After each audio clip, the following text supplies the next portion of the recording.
Hello friend, good morning. আমি এখনও উঠি নাই, এখনও শুয়ে আছি, বিছানায় আছি। কালকে রাত্রে যেটা আমার সাথে ঘটে গেল সেটা আমি আপনাদের সাথে শেয়ার না করে আমি থাকতে পারছি না। তার জন্য আমি ভাবলাম আগে ভিডিওটা করে নিই, তারপরে উঠবো। কাল ভিডিওটা হলো মানে যে জিনিসটা ঘটে গেছে ওটা হলো আমার বরকে নিয়ে।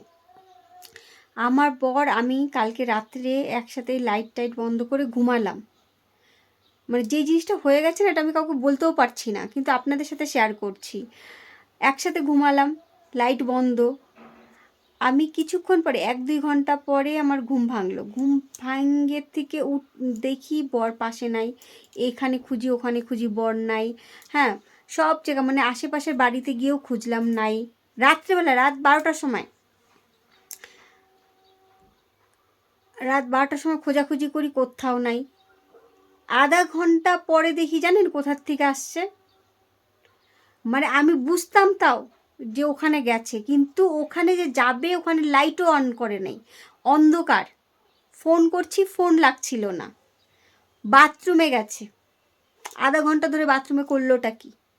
আমার এই টেনশনে মানে সারা রাত ঘুমাই নাই। তারপরে 12টা পরে আর 12:30 1টা বাজে গেলো, ঘুমাইনি।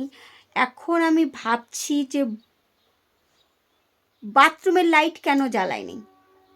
বাথরুমের লাইট জ্বালায় যেত, তাহলে আমি না নিশ্চিন্তে থাকতাম যে বাথরুমে গেছে। কাল রাত্রেবেলা যে আশেপাশের লোককে ডিস্টার্ব হলো, এটা কি আমার বর বোঝে না? আমাকে বলে যেতে পারে নাই? ঠিক আছে, বলে নাই, একটা মেসেজ ছাড়তো, একটা চিঠি লিখে যাই তো পায়খানায় গেছে, তাও করে নাই। তবে আপনারাই বলেন কার ভুল এখানে, আমার বরের না আমার? আমার তো কর্তব্য না, ও কোথায় গেছে ওকে খুঁজবো আমি।